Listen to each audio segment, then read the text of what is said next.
Hello students, Bharat सरकार और बिहार सरकार के द्वारा बहुत ही बड़ा क्लास 8 से लेके क्लास 12 तक के स्टूडेंट के लिए बहुत ही बड़ा स्कॉलरशिप आया है। सालाना आपका 12,000 रुपये स्कॉलरशिप आपको मिलेगा। आज पूरा इस वीडियो में डिस्कस करूंगा कि कैसे स्कॉलरशिप आपका लाभ इसको उठा सकते हैं, कैसे आपको मिलेगा, क्या क्राइटेरिया है, क्या इसका एग्जाम है, ये सारा डिटेल। ये बहुत ही बड़ा आपके लिए अपॉर्चुनिटी, बहुत बड़ा अवसर। आपको 12,000 रुपये क्लास 8 से लेके क्लास 12 तक के बच्चे के लिए मैं सारा इस वीडियो में डिस्कस करूँ। कौन फॉर्म अप्लाई कर सकता है, किनको स्कॉलरशिप मिलेगा, किनको नहीं मिलेगा, सारा आज इस वीडियो में डिस्कस करूंगा। तो फ्रेंड्स, वीडियो को लास्ट तक देखेंगे, स्किप नहीं करेंगे, ताकि आपको सारा नॉलेज इन्फॉर्मेशन आपको सही सही मिल सके। तो फ्रेंड्स देखिए, आपको जैसे दिया हुआ है, राज्य शिक्षा शोध एवं प्रशिक्षण परिषद बिहार पटना, ठीक है, राष्ट्रीय आय सामेदा छात्रवृत्ति योजना परीक्षा शैक्षणिक सत्र 2022-23 योजना वर्ष 2023-24, ठीक है, कक्षा 8 में अध्ययन विद्यार्थियों के लिए। देखिए आगे भी पढ़ेंगे, कक्षा 8 में अध्ययन, उसके अलावा 9, 10, 11, 12 यहाँ तक के लिए विद्यार्थियों के लिए स्कॉलरशिप है। उस लिखा हुआ शैक्षणिक सत्र 2022-23 में राज्य सरकार के विद्यालयों में कक्षा 8 में अध्ययन छात्र छात्राओं से राष्ट्रीय आय सामेदा छात्रवृत्ति परीक्षा सत्र 2022-23 योजना वर्ष 2023-24 के लिए आवेदन आमंत्रित किया जाता है। इसमें सारा डिटेल दिया फ्रेंड्स, स्टूडेंट्स आप लोग देख सकते हैं। अब सारा आप वीडियो में आपको डिस्कस करूंगा। सबसे पहले देखिए इस योजना का क्या, कौन इस योजना का लाभ ले सकते हैं, कौन स्टूडेंट इसको फॉर्म को अप्लाई करेंगे। तो लिखा हुआ शिक्षा मंत्रालय भारत सरकार द्वारा आर्थिक रूप से कमजोर मेधावी छात्र छात्राओं के लिए राष्ट्रीय आय सामेदा छात्रवृत्ति योजना प्रारंभ किया गया है। मतलब जो भारत सरकार शिक्षा मंत्री, जो एजुकेशन जो डिपार्टमेंट है, वो शासक द्वारा जिसकी मेधावी छात्र, जो अच्छे, जो स्टूडेंट तेज है, और कमजोर मेधावी छात्र जो बिल्कुल कमजोर है, जिनकी इनकम बहुत कम है और वो उनके बहुत अच्छे मेधावी इंटेलिजेंट स्टूडेंट है, उनके लिए भारत सरकार ने क्या किया है, स्कॉलरशिप ये निकाला है। इस योजना के अंतर्गत राजकीय राजकीकृत राज्य सरकार भारत सरकार के अनुदान से संचालित विद्यालयों, मान्यता प्राप्त अनुदानित अल्पसंख्यक विद्यालयों, मदरसा एवं संस्कृत विद्यालयों में नामांकित एवं विधिवत रूप से अध्ययन छात्र छात्राओं को कक्षा 9 से कक्षा 12, देखिए ऊपर 8 का भी डिस्कस आएगा, नीचे में कक्षा 9 से कक्षा 12 तक की पढ़ाई के लिए शिक्षा मंत्रालय भारत सरकार नई दिल्ली द्वारा प्रतिवर्ष 12,000 रुपये, देखिए 12,000 रुपये सालाना छात्रवृत्ति प्रदान की जाती है। तो बहुत ही बड़ा अपॉर्चुनिटी स्टूडेंट्स, कक्षा 8 से लेके कक्षा 12 तक के लिए 12,000 सालाना भारत सरकार द्वारा आपको दी जाएगी स्कॉलरशिप के लिए। अब इसमें देखिए छात्रवृत्ति हेतु आवेदन देने की अर्हता निम्नलिखित। अब देखिए छात्रवृत्ति किनको दिया जाएगा, उनके लिए क्या एलिजिबिलिटी है, क्या क्राइटेरिया है, इस सारा इसमें डिस्कस किया गया है।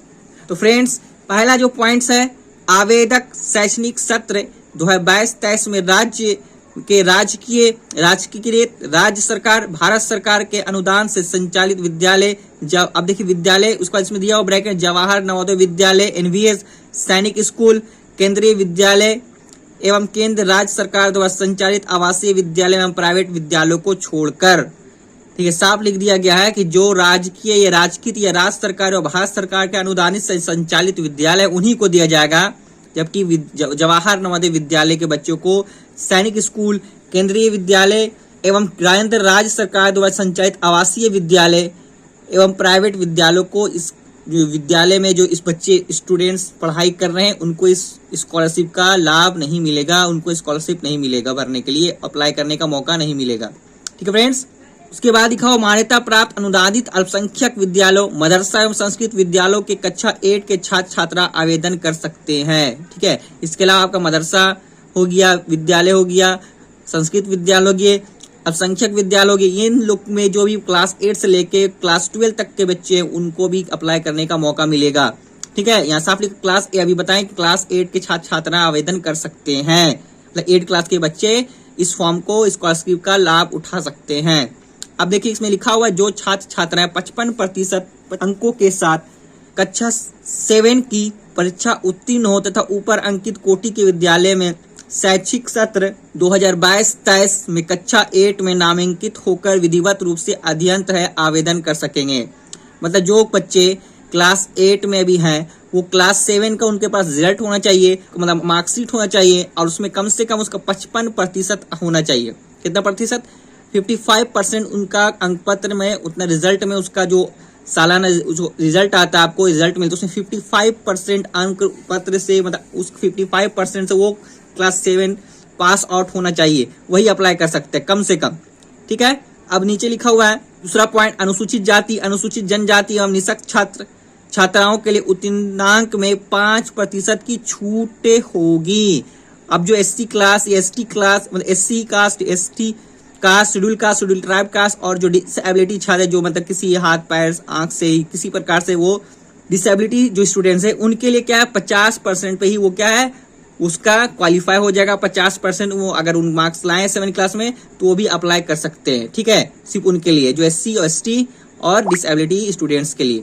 थर्ड पॉइंट है जो छात्र छात्रा साल 2021-22 में कक्षा 7 में 55% या उससे अधिक अंकों से उत्तीर्ण होकर क्लास 8 में अध्ययनरत है, एससी एसटी के कोटि के छात्र छात्रों का 5% का रिलैक्सेशन होगा। वे सभी छात्र छात्राएं NMSS मतलब जो वही राष्ट्रीय आय सामेदा छात्रवृत्ति योजना परीक्षा सन 2022-23 योजना 23-24 परीक्षा है तो आवेदन कर सकते हैं।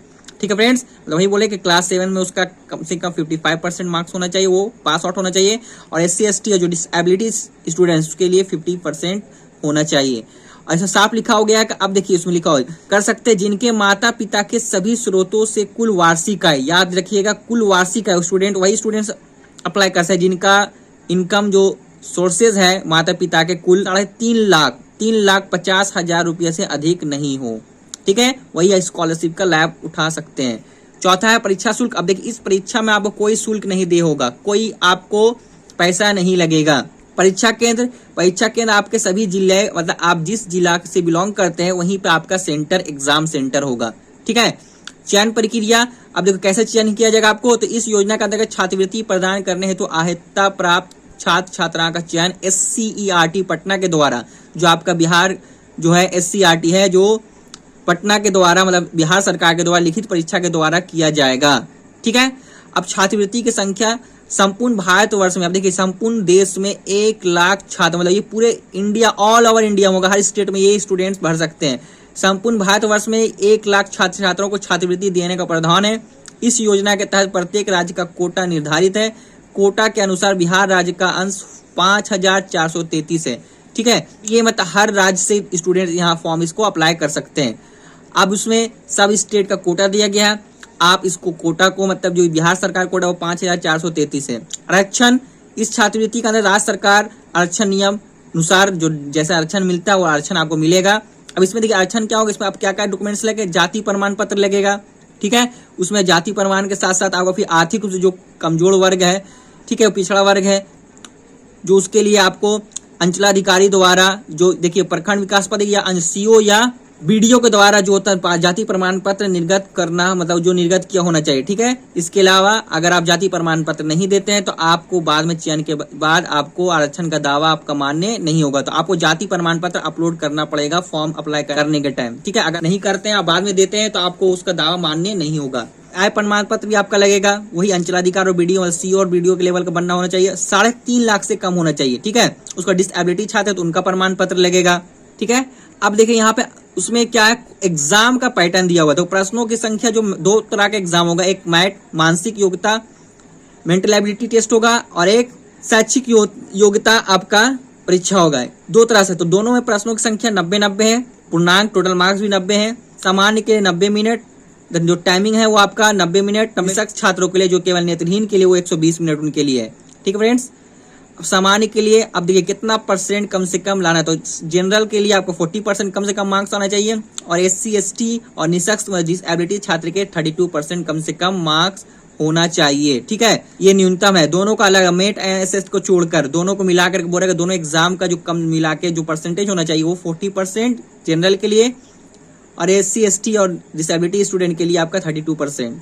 परीक्षा का आप जो सिलेबस क्या होगा, तो जो परीक्षा का सिलेबस लिखा हुआ साथ में कि राष्ट्रीय आय सामेदा छात्रवृत्ति का कोई निर्धारित पाठ्यक्रम जो आप पढ़ाई कर रहे हैं, जो आप किताब पढ़ रहे हैं, बस वही आपका सिलेबस होगा, ज्यादा घबराने की बात नहीं है। उसके बाद परीक्षा जो आपका है वो आपका दोनों भाषा में होगा, हिंदी में भी और अंग्रेजी में। जैसे आपको जो आपका होगा उसके हिसाब से दोनों हिंदी अंग्रेजी दोनों तरह का क्वेश्चन आपको दिया रहेगा, उसमें दोनों हिंदी भी रहेगा और इंग्लिश भी रहेगा। आपको कोई दिक्कत वाली नहीं होगा, आपको जो जिस भाषा में आपको आसानी लगता है उस भाषा में एग्जाम दे सकते हैं। क्वेश्चन दोनों में होगा, हिंदी में और इंग्लिश में। अब परीक्षा आपका 2 पाली में होगा, एक आपका प्रथम 10:30 से 12:30 बजे होगा, दूसरा आपका द्वितीय पाली में 1 बजे से 2:30 बजे के बीच में होगा। ठीक है, ये आपका एग्जाम का। ठीक है, अब यहाँ पे देखिए दिखा हुआ है कि 30 मिनट एक्स्ट्रा दिया जाएगा जो आपका डिसेबिलिटी स्टूडेंट है, जो मतलब दृष्टिबाधित है, जिसको लिखने मतलब दृष्टिबाधित स्टूडेंट के लिए 30 मिनट एक्स्ट्रा दिया जाएगा। आवेदन कैसे करें? तो आवेदन देखिए आपको एक वेबसाइट दिया हुआ, इस वेबसाइट पे जाकर के ऑनलाइन कर सकते हैं। वहां पे वो सारा पोर्टल दिया हुआ खुल जाएगा आपको। उसके बाद वेबसाइट पे खोलने के बाद दिया हुआ यहाँ पे आपको इस वेबसाइट का देख लीजिए, यहाँ पे ऑनलाइन एप्लीकेशन पोर्टल खोलने का नेशनल मेंस कम एड स्कॉलरशिप स्कीम एजुकेशन पर क्लिक करने पर आपको खुल जाएगा वो। उसके बाद आपको क्या करना है, एप्लीकेशन सबमिट कर रजिस्ट्रेशन कर लेना है, एप्लीकेशन पूरा अच्छे से भर लेना है, अच्छे से सबमिट कर लेना। उसके बाद वो सारा डिटेल दिया हुआ है। उसके बाद जैसे जैसे आपको प्रधानाध्यापक के द्वारा 2022 परीक्षा है तो विद्यालय के पंजीयन का किया जा चुका है, तो वो सारा आपको बस ऑनलाइन जाकर वहां पे अपने बोलिएगा, वो अपने वेबसाइट पे क्लिक करने का सारा वो अपना जो साइबर कैफे वाला सारा कुछ आपका ओके कर देगा, वो सारा अपना एप्लीकेशन आपको सबमिट कर देगा। अब इंपॉर्टेंट दोस्तों का एप्लीकेशन ऑनलाइन एप्लीकेशन पोर्टल कब से आपका भराया जाएगा विद्यालय में, तो ये देखिए 12 अक्टूबर से लेकर 29 अक्टूबर तक आपका ऑनलाइन रजिस्ट्रेशन होगा, फॉर्म भराया जाएगा एप्लीकेशन। उसके पंजीकृत विद्यालय के SCERT द्वारा सत्यापन आपका दिया 12 अक्टूबर से 31 अक्टूबर तक। आवेदक को द्वारा online application portal registration online application submission जो होगा वो 12 अक्टूबर से 6 नवंबर तक, ठीक है। आवेदकों द्वारा सबमिट किए एप्लीकेशन का विद्यालय स्तर पर ऑनलाइन अप्रूवल होगा आपका 14 अक्टूबर से 9 नवंबर तक। उसके बाद ऑनलाइन प्रवेश पत्र जो आपका एडमिट कार्ड जो आपका इश्यू होगा वो आपका होगा 8 दिसंबर से लेके 18 दिसंबर तक, ठीक है। अब यहाँ पे देखिए परीक्षा जो आपका होगा ये आपका 18 दिसंबर को होगा। उसका परीक्षा का जो उत्तर कुंजी होगा अपलोड वो आप वेबसाइट पे 23 दिसंबर को, और परीक्षा में जो भी प्रोविजनल जो आंसर सीट होगा वो आपका जो आपत्ति आप कर सकते हैं वो आपका होगा 30 दिसंबर को, सारा कुछ वो फाइनल हो जाएगा, ठीक है फ्रेंड्स। तो इस वीडियो में मैंने आपको जो स्कॉलरशिप का सारा डिटेल इस वीडियो में डिस्कस किया फ्रेंड्स। तो प्लीज आप लोग जो भी स्टूडेंट्स है क्लास 8 से लेकर 12 तक बिल्कुल इस स्कॉलरशिप को लाभ उठाएं, बिल्कुल न छोड़े, जल्दी इसको फिलअप कर ले। और प्लीज स्टूडेंट जो मेरे चैनल में पहली बार जुड़े हैं, पहली बार आए फ्रेंड्स, प्लीज सब्सक्राइब कर दे, लाइक कर दे, शेयर कर दे और बेल आइकन के बटन को दबाना न भूलें। फिर मिलते हैं next video friends. Thank you friends, जय हिंद।